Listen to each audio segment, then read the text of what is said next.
Happy Tuesday. Phil Lindemann with your midday news on Krystal 93. In just 3 months this summer, thieves have stolen $250,000 worth of property in Frisco, including at least one town vehicle. Property theft in May, June, and July is up 660% over last year, equal to more than $221,000. A Frisco Public Works truck was recently recovered in San Bernardino, California, where the suspect was arrested. Car crashes and misdemeanor arrests have also been way up, 32 combined this July compared to 6 last year. A cyclist from Centennial died of natural causes at the Triple Bypass Bike Tour Saturday. Tour organizers with Team Evergreen confirmed the unidentified man collapsed near an aid station outside of Loveland ski area, about halfway through the 110-mile ride from Evergreen to Vail. EMTs attempted CPR and were not successful. Just over 135,000 vehicles traveled I-70 through Summit this past weekend, the busiest on the mountain corridor in more than a month. That is 10% busier than the previous weekend and 43% busier than the same weekend last year.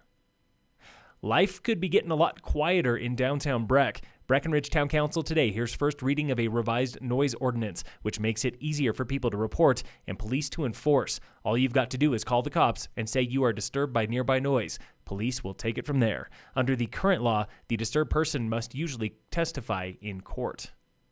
A baby moose was recently rescued from a burnt-out building in Grand County. Sky High News reports the calf wandered into the basement of a home destroyed by the East Troublesome Fire outside of Grand Lake. Neighbors had tried leading it up a makeshift ramp as its mother stood by, but the baby did not budge. Wildlife officers tranquilized the calf and its mother and then moved them safely. An oil and gas operator with 1,200 wells on the Front Range was recently fined $1.6 million for a slew of violations. The Colorado Sun reports that is one of the biggest fines in state history, filed against the family-owned firm K.P. Kaufman. The state had sought $3.6 million based on 70 pages of complaints for improper waste storage and failure to report or even address spills. In January, the firm already settled with the feds for $3.5 million over air quality violations.